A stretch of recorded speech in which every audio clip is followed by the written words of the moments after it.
welcome to today's episode of the Smart Girl Podcast. We are diving into a deep and insightful yet thought provoking conversation on a question that is sparking debates everywhere.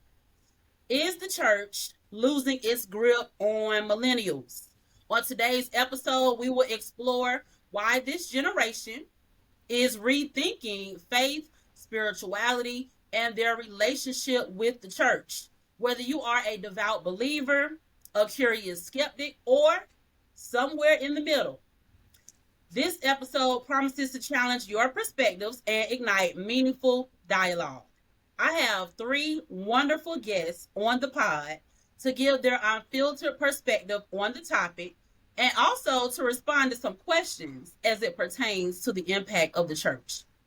According to Pew Research Center, in 2014, about 10 years ago, a survey was conducted, and out of about 3,000 people, only 38% of millennials say that religion is very important in their life. In that same study, only 38% said they have attended religious services once or twice a month. And only 50%, half of that number, only 50% are absolutely certain that they believe in God. So, with that being said, when were you first introduced to the idea of church and attending services at a church?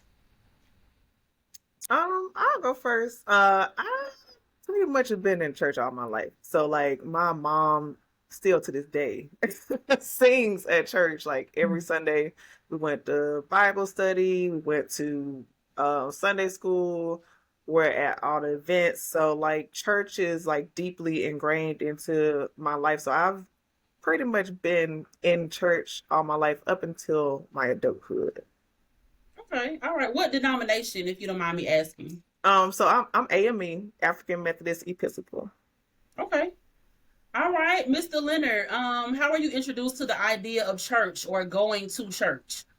Well, like Shamar, I grew up in the church, and I'm talking about like Wednesday Bible study, Saturday school, Sunday school. I was at church probably from like third to about seventh grade. I was at church maybe 4 days out the week.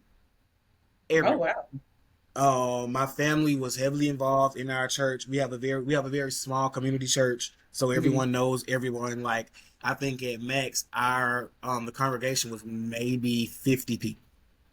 So we've always been a small, close-knit church, and yeah, like Shamar said, up until like my adulthood, when I was able to like make the decisions to go on my own, I was in church pretty regularly. Okay. All right, that's what's up. All right, so Julian, when were you first introduced to church? I know we grew up Tabernacle, Missionary Baptist, that youth choir. Missionary Alto Baptist. section. Shout out to the alto section. If Megan had a solo or two back in the day. So let's stay on topic. Yeah. How were you introduced to the church?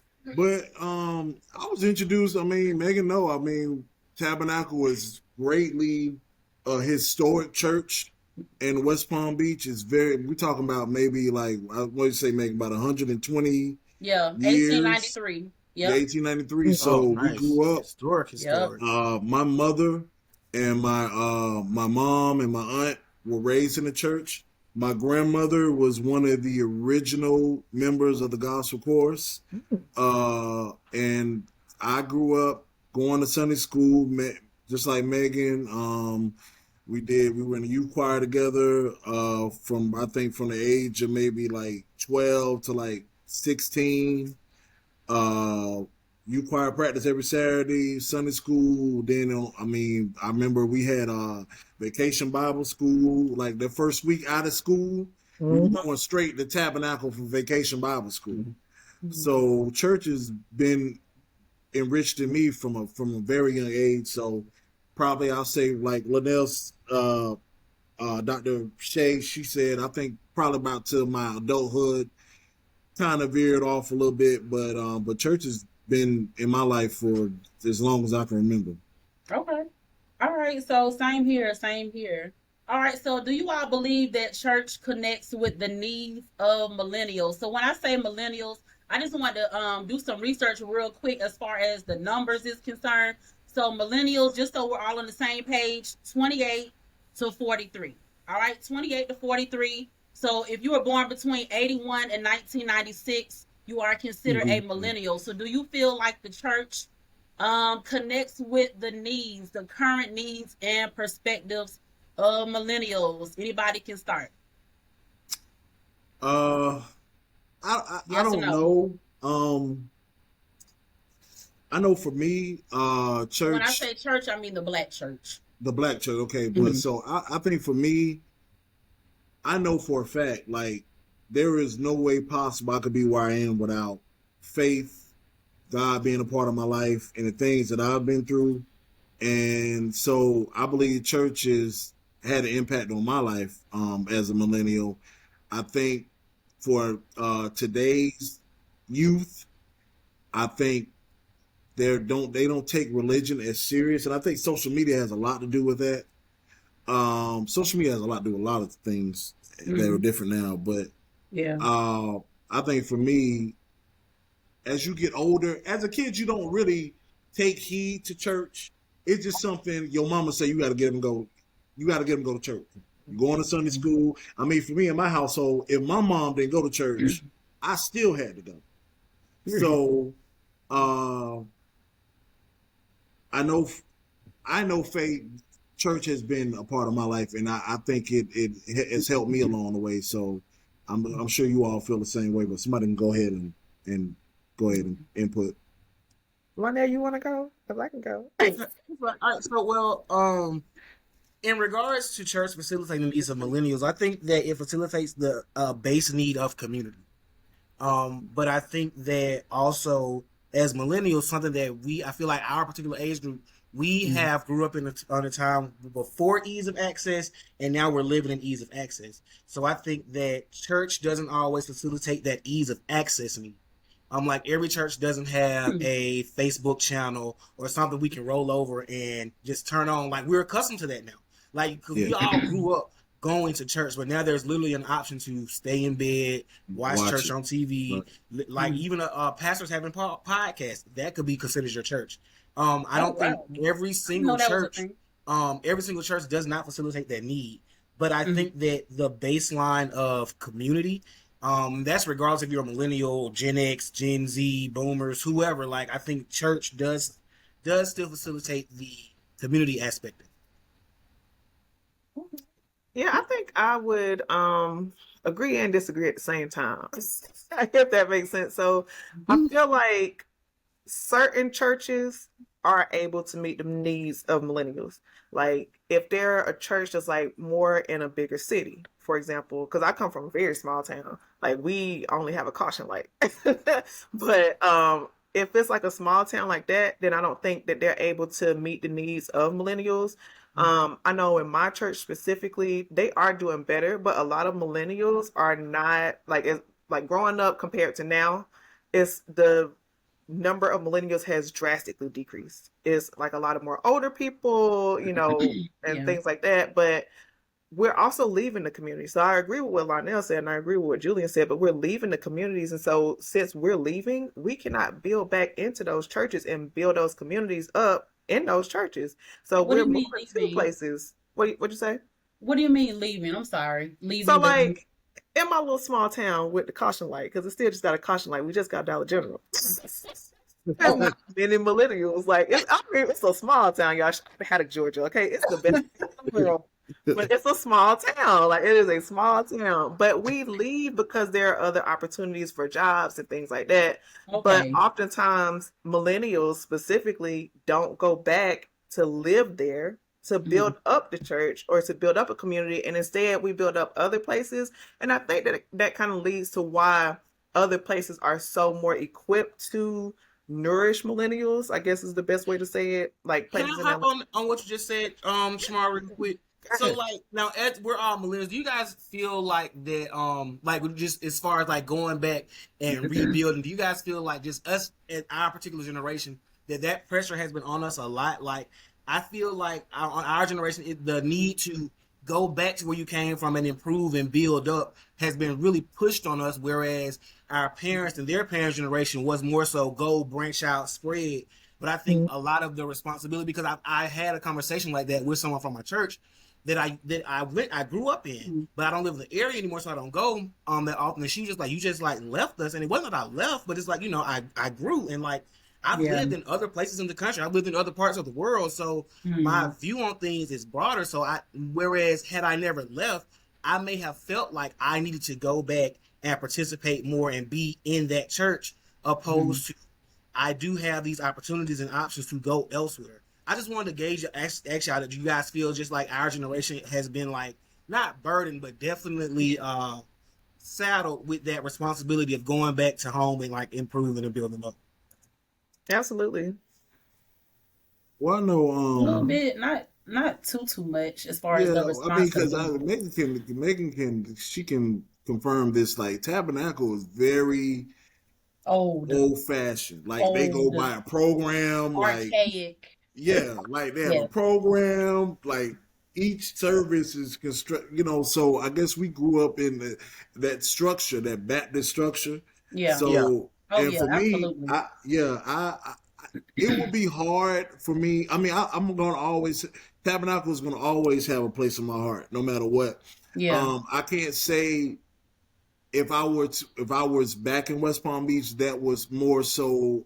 I would probably venture out and just see I where would I'm too. at in my life to get the need of faith from just to see around what else is out there. You know what I'm saying? What else is out there? You know, but Yeah, I'm going to always take what I was taught and given from Tabernacle with me, no matter where I go. You know, and Absolutely. yeah, I've been to a couple churches up here, and you know, just I don't see there's anything wrong with venturing out. You don't necessarily have yeah, to stay in that box. You know Mm. what I'm saying? There's yeah. nothing wrong with venturing out. If I can speak on it real quick, so I know we went to the same church for the most part growing up, Tabernacle 801 8th Street. Yeah. I feel like as like it suited our needs when we were kids, I Right. guess, to give us a foundation, to give us a background of, you know, who God is, and,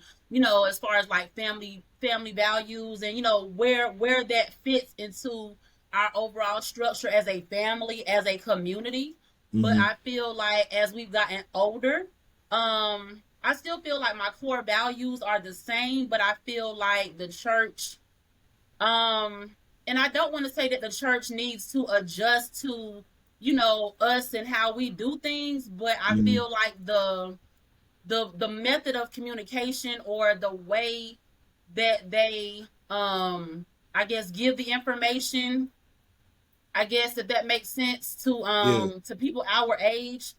Just using different types, different methods of communication. So like up here, Atlanta, and I haven't been back since COVID. That's another thing. So like with online, I think Lionel, you were saying about church.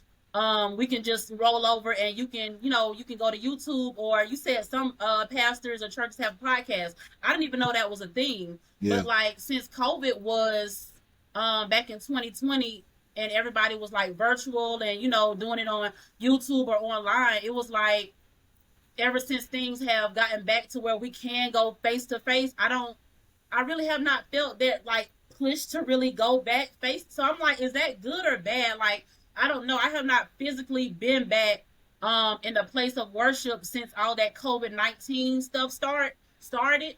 So I feel like, I mean, there should be different ways, I guess, to try to approach You don't Gen feel like Z, you know, you don't millennials, stuff like that. you you don't feel like you have to be in church physically to receive your blessing or receive like you don't really have to be in church to Yeah, but receive I the feel word. weird about it because that's not how I was raised. I was raised Yeah, that I get that you too. get I get dressed that too. up and you go to church Yeah. and you Hmm. get the word and the singing and everything, and then, you know, you feel better and you go home. So me sitting up, you know, logging into whatever church, you know, Mount Calvary or whatever your church is, logging in, like that's a thing now where you log into church.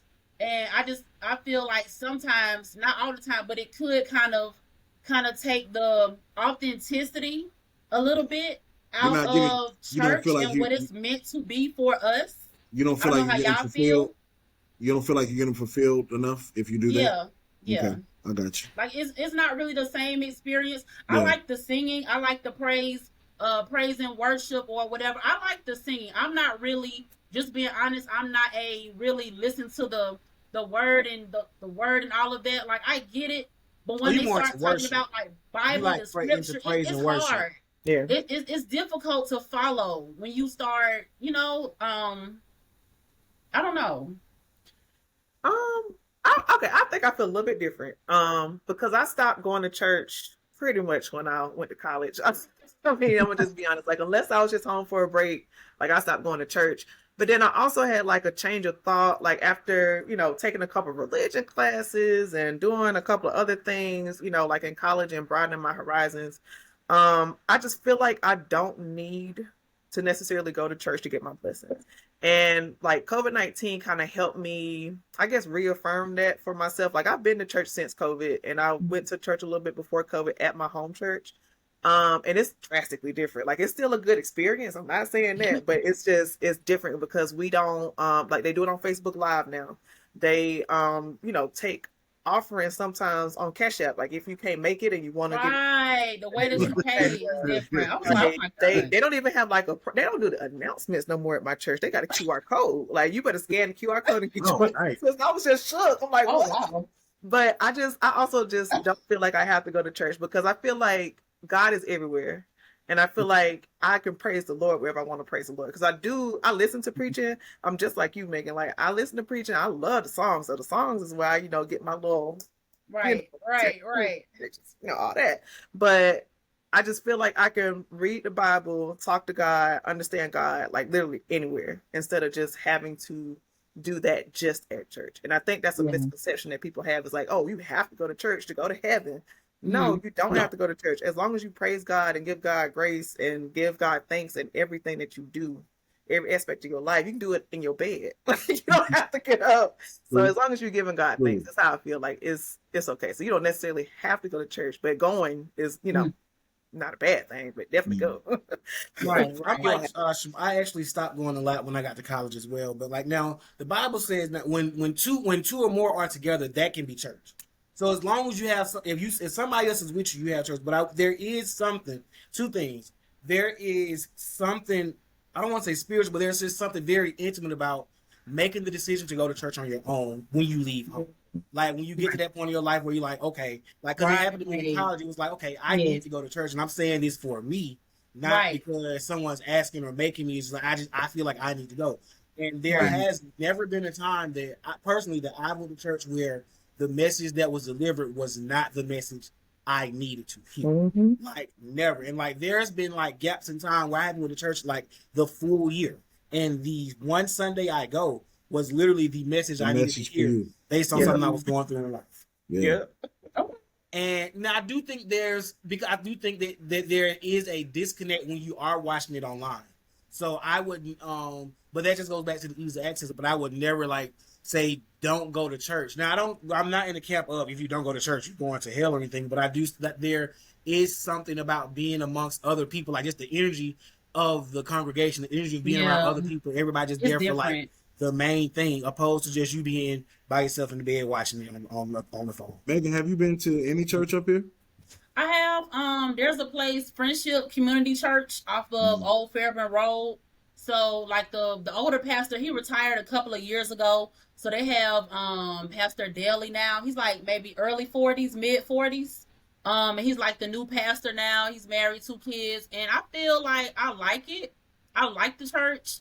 I like the vibe. They're doing some like restructuring as far as like the building and everything, making it look nicer and doing some things. I actually went the Sunday before Father's Day, and I liked it. Once again, it was the praise team, the singing, like that really got me. I was glad I went because of the singing, the what do you call it, the sermon. The sermon was pretty good.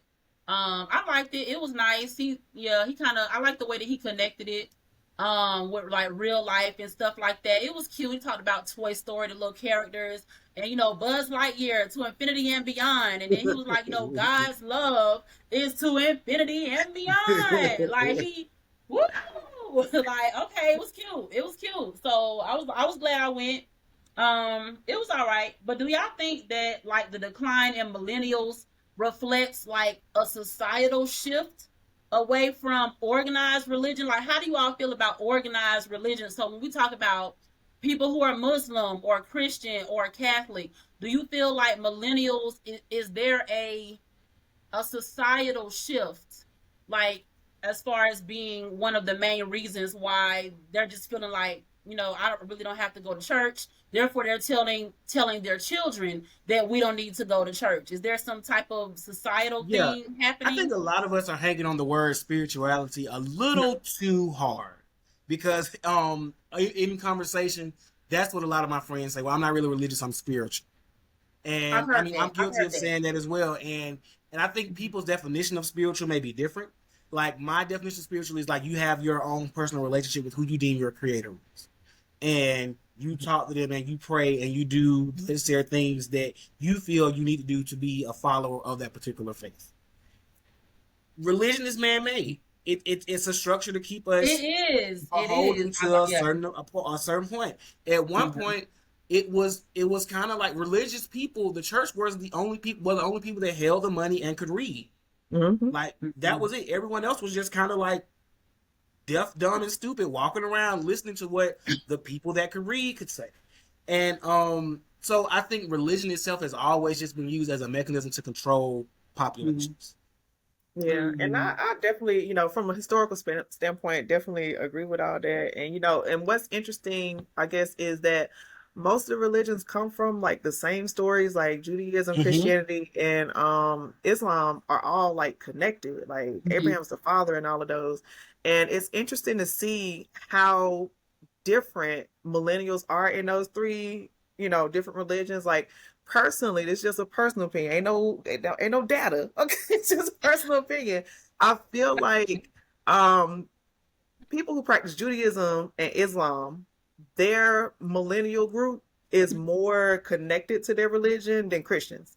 And I think that is because of the societal Okay. shift. Like there's so much going on in the world. Like there's so much just change from when Mhm. we were growing up until now. Like there's just so much more acceptance of people, which is not a bad, that's a wonderful thing. And that Mhm. should be happening. But I think that also has shifted how Christians view the church and why they are not going to church as much. Because me personally, if I feel like you are going to call me out, because there's a lot of pettiness in the church, I ain't even going to hold you, there's a lot of Mm-hmm. pettiness.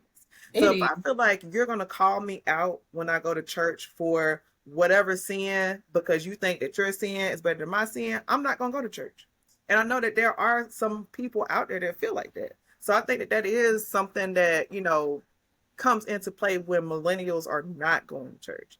And so it comes down to be a question of, well, why can't we just be legit Christians and just accept everybody? Your sin's not better. Let's just all praise God because that's what we're here to do. So I think that there's a reason why like society has changed our viewpoint of going to church and our viewpoint of what it means to be a Christian. I agree with Wow, that's deep. Yeah. Shamar. That's deep. I Just don't, like I don't, I don't, any person I come across, especially someone that's younger than me. I work with a lot of young guys that's younger than me, and we've had the spiritual Christian talk every now and then, and some of them will just say, "I don't believe in God. I Mm. don't believe in church. Why I'm gonna get at church?" I'm like, so I always tell them like, you have to believe in something or have some form of faith that like there's no way possible that you can't. But I'm not telling you, I'm not trying to push church on you, but have some sort of what's the word, foundation of to build your life on, and it could be, you don't have to go to church. I'm not telling you read the Bible.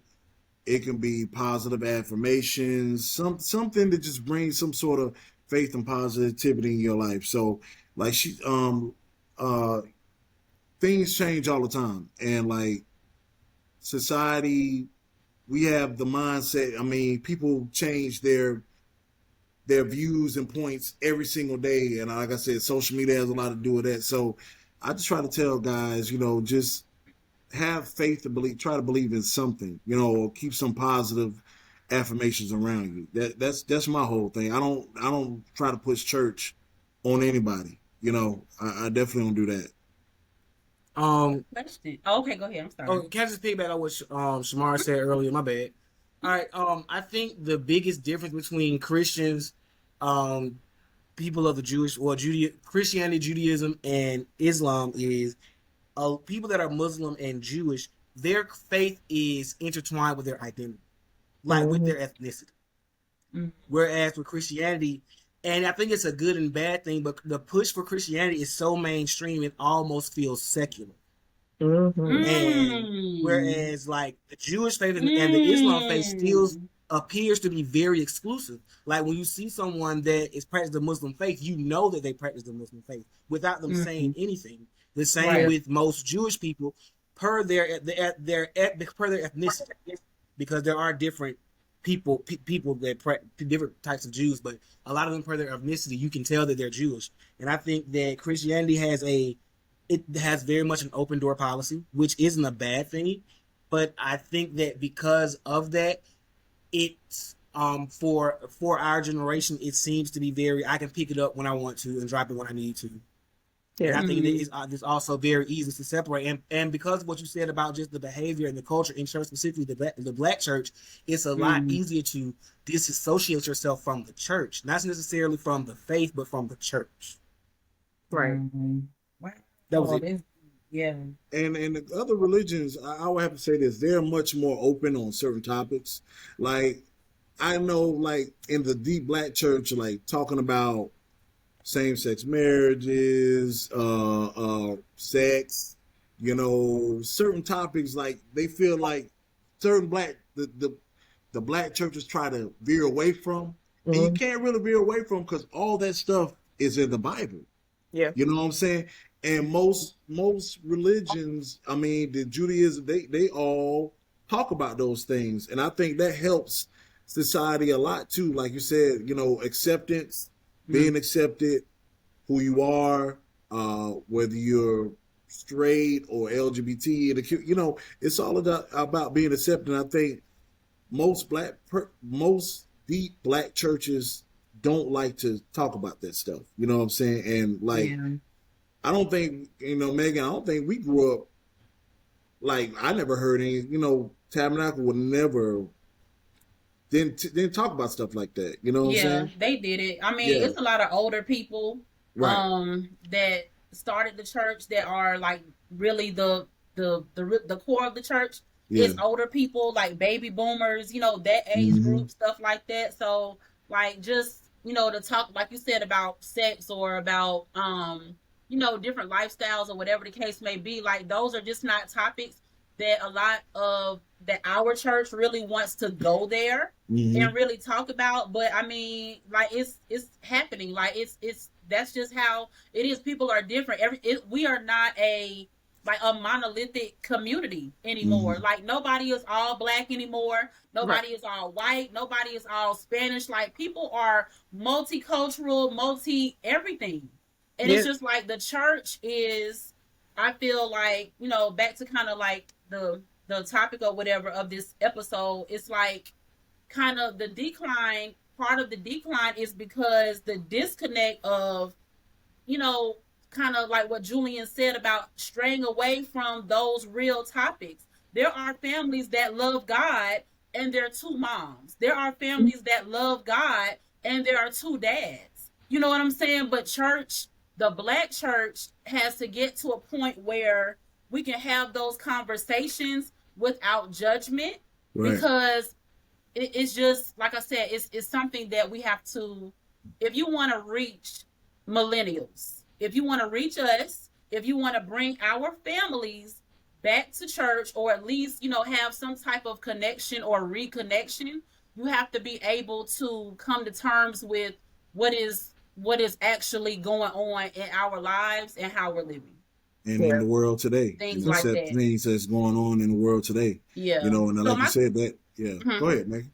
No, I was just gonna ask you all, do you all feel, and I wanted to ask somebody this before just to see, do you all feel that church is a business? Is it a Absolutely. business? Yes, Yeah. definitely. How is it a bit? I mean, I've heard, little bits and pieces, and people. I heard it was a guy. He's like in his 40s, and he was saying that he wants to go back to church, looking for a church, but he feels like it's a business. I think the Bible says tithing is something that you should do. You should give 10% Ten or percent. something like that Mhm. for Yeah. Christians. Yeah. But has it become more than the 10%? Has it become something Well, where we are advertising, like, okay, if you want to be blessed, you should give more, or if you want to, whatever. Like, how does that work? Well, I don't think. Well, I can't say speak for all churches, but I think some churches I've been to, it's not advertised as if you want to be blessed, you should give more. It's you've been blessed, so you are Mhm. in a space to give more. Now, Right. because I've never been to a church where there's only one offer. Like it's always tithe and then something else, and then sometimes something else, and then maybe like a pastor off, something that's going directly to the man of God. But it's a building with bills. Like churches, they have bills. Their electricity is on, the water runs, that has to get paid. Um, Events, things of that nature. Everything that the church puts forth is a contribution from its members. And yeah, that's a business. In some regards, it's to bring more people to the church. That in itself is you're pulling in customers. That's advertising. Like the product you're selling to say like that is salvation. Like you as a church, you're selling salvation. Yeah. Just to piggyback on what Lionel said, like I definitely agree. It's definitely a business. Like even going back to like way, way back in the day, like they used to sell what they used to sell like the Catholic Church used to sell like kind of like prayers. I forgot the actual name of it, but they used to like sell like these things to people. Like you would pay for prayer. You would pray Yeah, I feel like for pillars to this. the whoever to do this. And I feel like that's something that's always been passed down in a Christian community church. Like I can't speak for nobody else because I'm a Christian. I've been in a Christian church, but I feel like that's something that's been passed down, not necessarily. Oh, if you want to be blessed, like he said, but just okay, you have this, we have homecoming coming up, why don't you pay this for your family, or why don't you do this, like and it's acceptable, but just don't overdo it is my thing, because like he said, you have bills, you have things, you got events where you need to feed people, you want to do this, you want to do that. I mean, even my home church right now, they're trying to build a church, so they have like a building fund, Mhm. so it's for things for the Yeah. church, and as long as it's for things for the church and not for a preacher's pocket, I'm Yeah, cool with it. But if it's in that pocket just to be in that pocket, can't have that. yeah. No. Julie, you yeah, remember that building fund, right? You remember yeah. Tabernacle I Building remember the Fund? builder fund, And like oh my God, like the it was like a window, page. There was the a window page, a fund. list of Yeah, the funds we had: in the the program. building fund, the whatever fund, the women's fund, the men's fund, the Yeah, Christian ministry, whatever. Like you They know all what got I'm stuff saying? to The do whole though. They got stuff to do. yeah. Right. like And I wow, mean, but like and then it's so probably still like that. Like I that's crazy. remember I don't know if you remember going to Florida Memorial. What was it? The It was a Bible camp in Miami, but I remember getting one of Miss Smith had Virginia Smith, I think it was. She had paid for me to go. Oh, okay. And but a church it is a business. Hmm. You know what I'm saying? And the pastor, people have to understand, the pastor is the leader of the church. It is his job to push the church forward and make sure everything is taken care of. So, of course, I know a lot of people say, well, money going into the pastor's pocket. Well, he's a leader. It's a job. It's still a job. So he has to take a salary. You know what I'm saying? But I I've always kind of knew. When did y'all understand that though? When did y'all understand that the pastor like gets paid by the church. Like I was like grown Well, when I realized. I was like, I'm wait a gonna minute, say this. the I'm pastor gonna Oh, get my say paid. pastor this. had a I job. forgot. My, My pastor had a job. well, Well, I remember, Megan. For me, I remember one Wait, day. what you I need to say? clarify my statement. Hold on now. Because listen, like any other person, I want to get paid too. So I ain't saying the pastor Well, can't get I did not know paid. that, y'all. Buying No tea, these no shade. I did not know that the pastor got paid. I know, but It's an offering. I It's knew an they got offering paid. from the Yeah, congregation. So Yeah. Megan, but I'm talking about the PJs. you thought Reverend Kister had a second job. Listen, I didn't know when he got to our church. They said he was a lawyer. Before he got to He us, he was was a he was a lawyer, lawyer. He and was a then he lawyer. Yeah. became the pastor. But Right. I did Right. not know that he got paid. I just thought Wait, everything he y'all did pastor was from the only Lord. salary was He the did it church? out of Like his his only heart. money Like was the church? That's crazy. you said, what now? Y'all pastor only money was the church? Well, I when mean, like I I didn't. said, when I he didn't. came, he was a lawyer. He Yeah. was Okay. a lawyer. So when he came pastor the church, which he still is pastor today, And Yeah. how much I know uh, anyway? Sure. we just, I knew my aunt went to a church in Palm Beach where their past, I knew like, okay, they getting some money from someone because this just don't make sense. Like they church was, and they would have celebrities come to their church and all that kind of stuff like that. I'm like, this is a different type of money coming up in this church. You know what I'm saying? Well, But no, I mean, my pastor, he was a Mhm. tailor. So, okay, like, he made bank. Like, yeah, back then, Cadillacs were like the luxury car. pastor Like, car. he stayed in a Cadillac. I was like, I know this not coming from his church. It couldn't. Like Yeah. at the max, it was like 50 people. And it's like I'm looking at the socio-economic area we was in. Nah, like no. Mhm. Yeah, But yeah, most of the hey, pastors at my church have had two jobs. I think the one that was there when I left, Reverend Forrest Dickey, I think he had left his job and then he was just working at the church. The current minister there is it's a lady there now, and I don't know if she has a job or not, Reverend Gordon. I don't know if she has a job or not outside of it. But every pastor that I've had that I remember for sure has had two jobs. They're not taking that extra money. But I want to make sure I clarify. The Right. pastor need a paycheck now. Like he or she, they need a paycheck because I Right. need a paycheck. But Yeah. just don't go get no private jet with no caviar and Nah, 24s on your Cadillac. No, That's extra money for the our church. pastor never. He would. Right. He never had any of that nature. But That part. I just knew. I remember like being in the church on a just a weekday, and I mean, our pastor, he was there working in the office. Like Mhm. normal. You know what I'm Yeah. saying? So that's how I kind of like knew. Okay, like this is a full-time job for him. So being a leader of a church that's a job, and it's he gets a salary, and now I don't have a problem with that at all, so but do you all feel like, I think some people feel like joining a mega church of some sort feels like that's just the thing to do, or would you rather,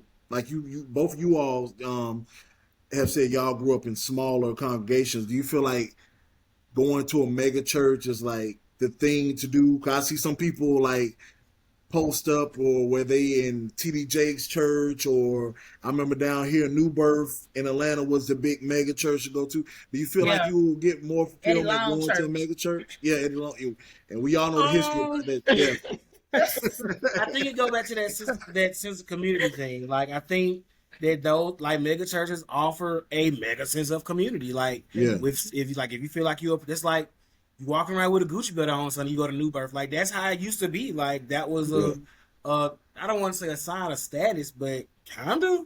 Yeah. When Yeah. you think about the people that like went like attended the church, yeah. yeah. Yep. Yeah.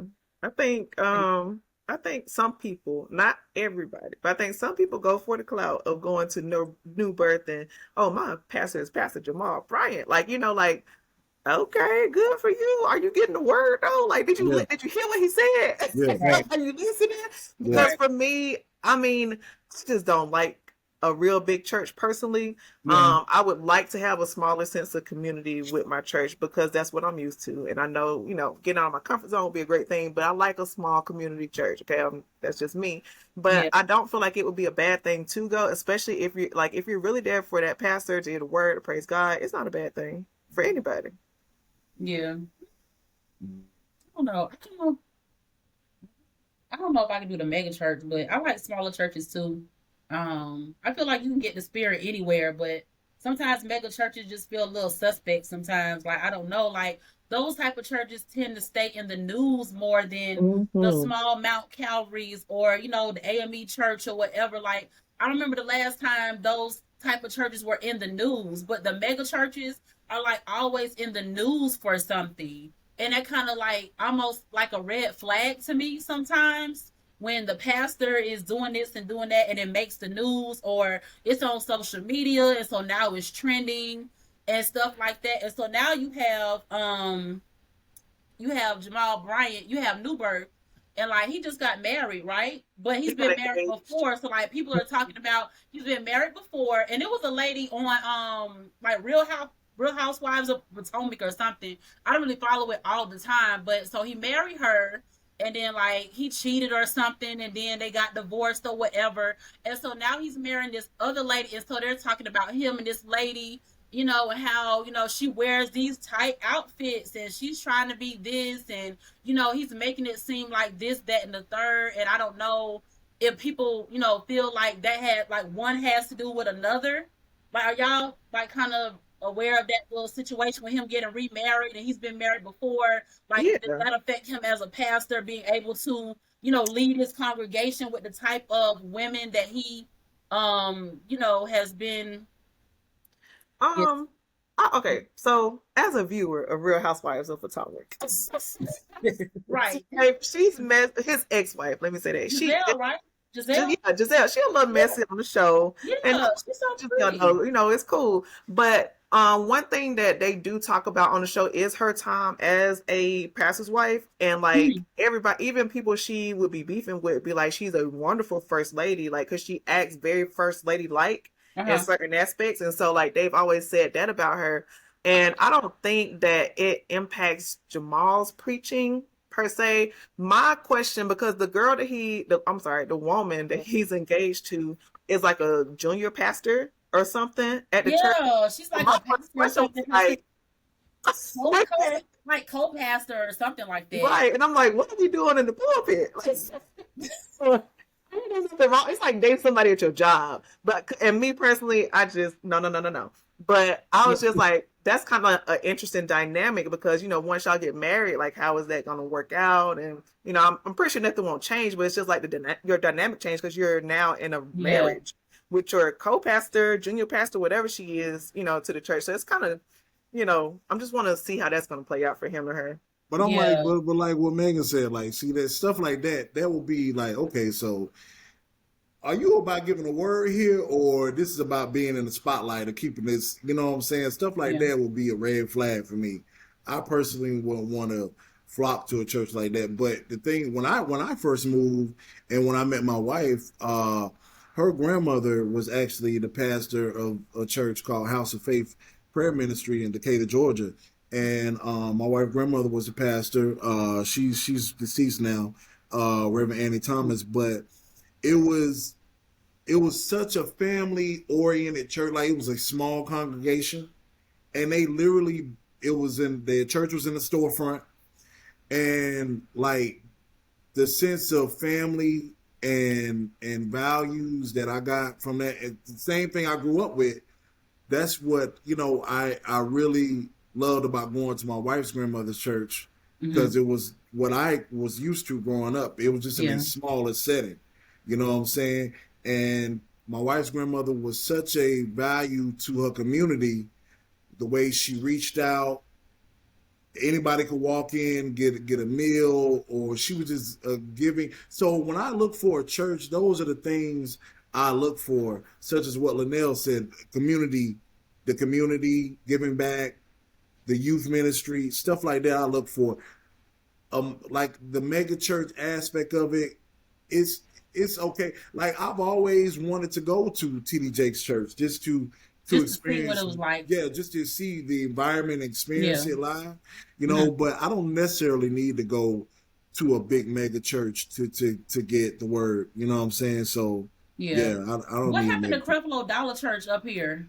It's still, I think it's on Old It's a, National. I don't yeah. hear about I him live like I at live all. Really, what I happened live to Yeah, down the him? street from it. It's still there. It's still a lot of people. yeah. Really? Mhm. He still got his jets and stuff. I haven't heard his name in a while. Oh, I want to say something. I want to like add to something that Julia said because it made me think. So my great granddaddy on my daddy's side, he used to be a pastor, and so I don't know what church. Now, don't ask me because this was way 1800 back in the day. But my daddy always told me. Well, I think my granddaddy and my dad always told me, like he was like everything to the community. So he would, go and fix your whatever. If your car broke down, your horse needs some shoes or whatever it is that Your what? needs. Your horse needs some shoes. Like listen, now we're in the countryside. This They way gotta, back in Right, the day. right, right, right. No judgment. No judgment. no, but this is like this is for real, like in the late 1800s, early 1900s. So this is like that time period. So this is like Mhm. really a long time ago. Okay, okay. But like he was everything to the community, and I think that's one thing that we're missing in the black church is a pastor being a lot to like meaning a lot to the community, not just as like a preacher, but like actually going into the community Hmm. and doing different things. So Right. like when we Like have like ministry. little events, like if like even if a child had a birthday party, if the pastor showed up, that meant a big deal growing up. Oh, the Yeah. pastor's here, or Yeah. the pastor coming to eat dinner with us on Sunday. That Yeah. was a big deal because it's a part of building community and building that bond with your, followers and things like that, your leaders Mhm. and church people, all that stuff. Like it's a big deal, and I think that that's one thing that we're missing. And I Mhm. know that it would kind of be difficult to bring that back in today's time. I mean, not having a meal with somebody because you can just go do that. But I'm saying like having to do that with like a large mega church, for example, it would be impossible for you to make a bond with hundreds of thousands of people. But if you Mhm. have like a smaller church, like my church, it's like maybe 100 people. Yeah, you can go through, and it's a small, tight knit community. Yeah, you can go and Yeah. do that. But I think that that's one thing that's missing, and why millennials are like kind of struggling because we don't see, we see the leadership, Yeah. but we don't feel the leadership in every aspect of our life. And Hmm. so, like, we don't feel, and I'm not talking, I'm just saying, general. We don't feel supported because we don't see you everywhere. Like if the pastor was to go to a high school graduation, them kids would be Hmm. so excited. Like they would be too excited.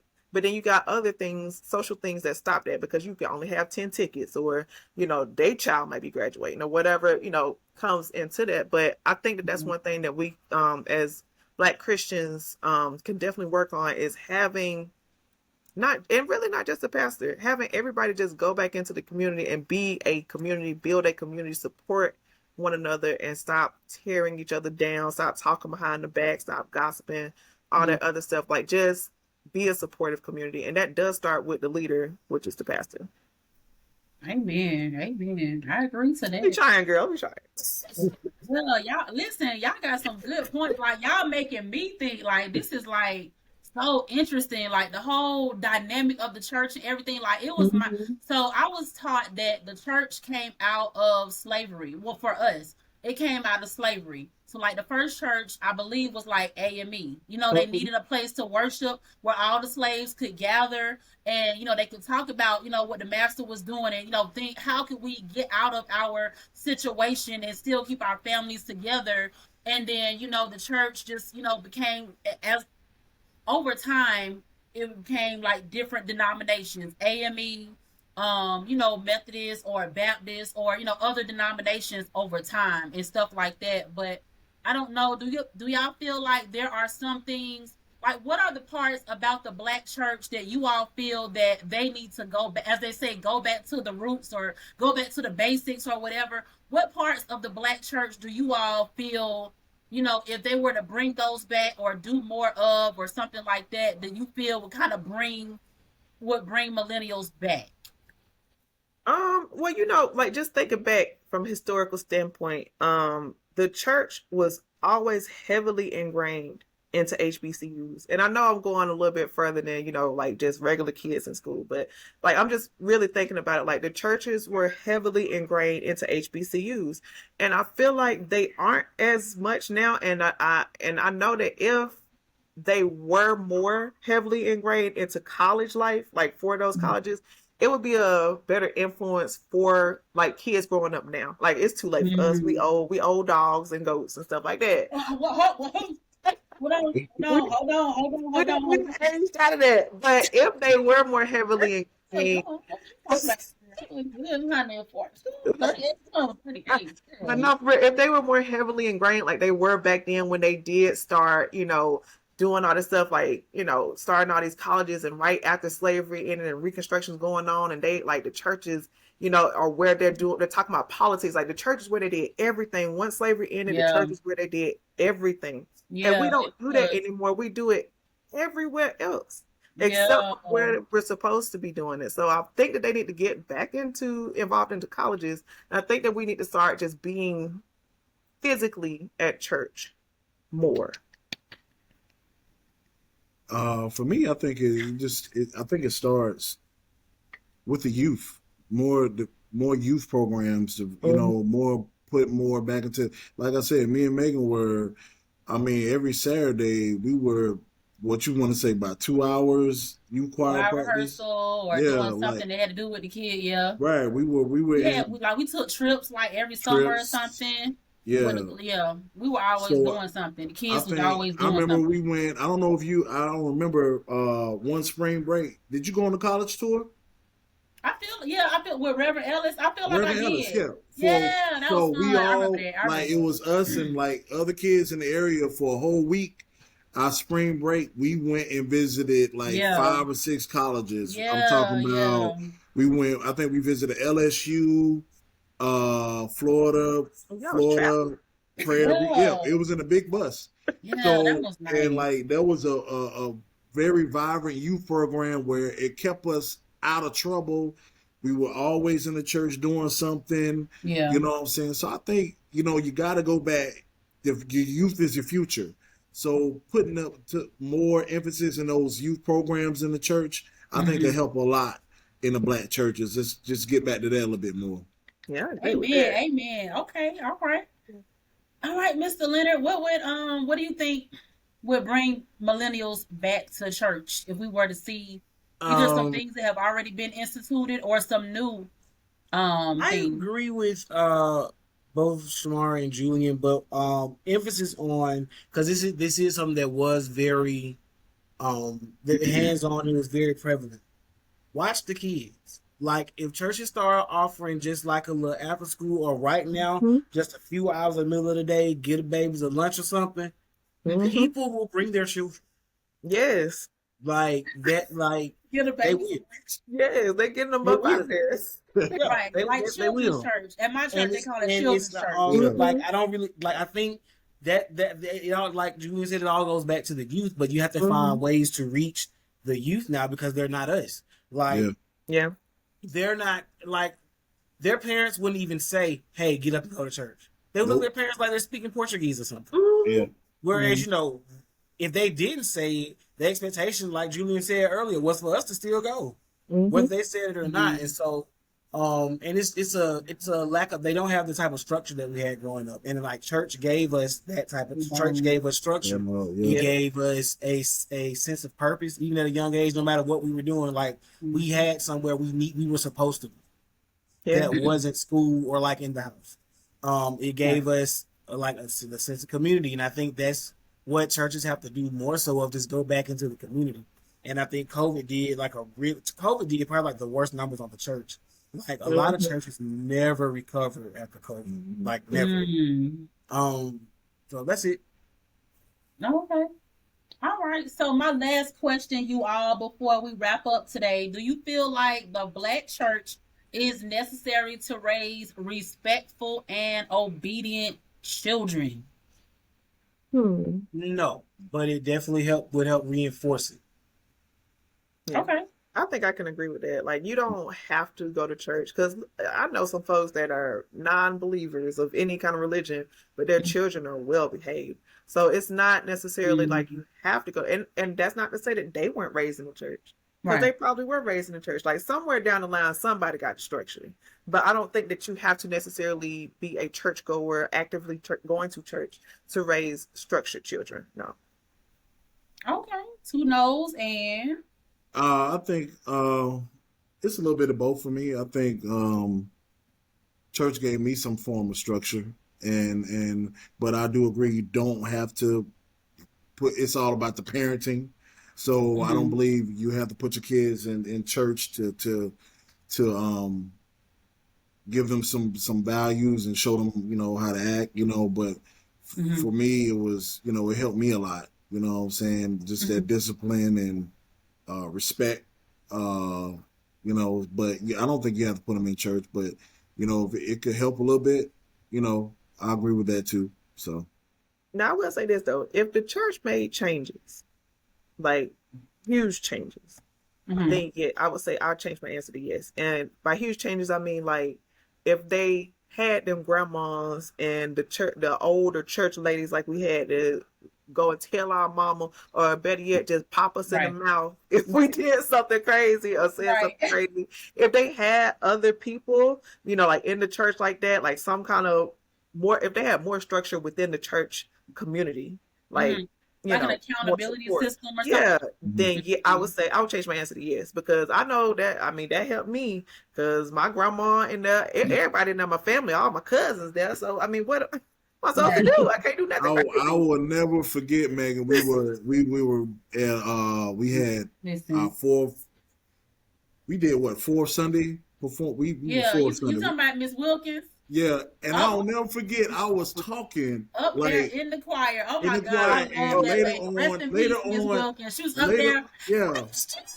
When he, but the crazy thing about it was she called my grandmother like hours after church and told like he was up there talking the Ooh. entire time I miss that and lady. Oh like my God, she did not. Man, when and her like face. Listen, if you yeah, know, you so yeah, know. We right, yeah, need stuff I know like your grandma ain't play the radio, honey. She probably got that switch, man. that nice little switch, and Look, twisted up with two and everything. my grandma, look, my grandma beat me down with a flashlight one time in the middle of my auntie living room. that. Oh Lord have mercy. Like And I see, we called ain't myself, no yeah, more. I called myself trying to run away. Hmm. And like she came and she beat me down in the middle of that living room with a flashlight. I think I had to be Lord. about 13 or I don't know 14. if you're supposed to tell that story on the podcast, but Okay, he don't. He we love out. But you, look, Auntie, or whoever. hey, it helped. It helped. So, The statute of limitations is ended. You yeah, okay? Right, yeah, right, yeah, that part.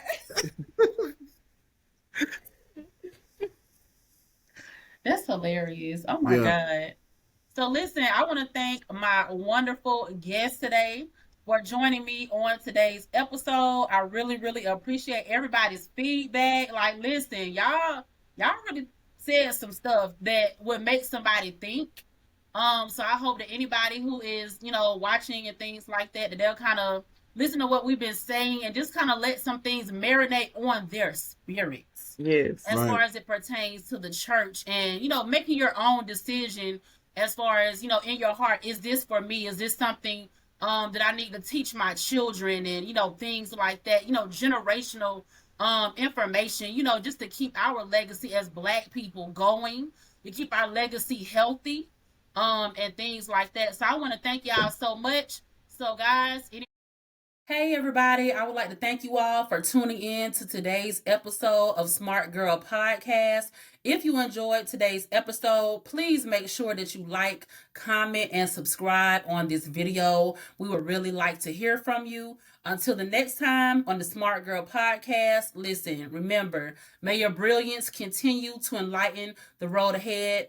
Dare to be different in a world full of copies. Stay sharp, stay smart. Smart Girl Podcast.